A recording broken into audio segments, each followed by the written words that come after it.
గంధం మెడకు పూసుకొని పువ్వులు తలలో ముడుచుకొని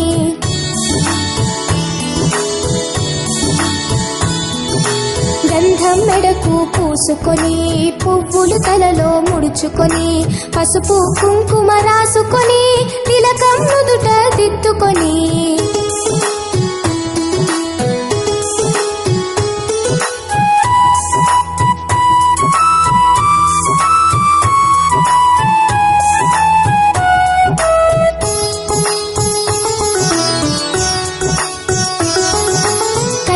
కాటుక పెట్టుకొని బుగ్గను చుక్క పెట్టుకొని ఆడవే ఆడవే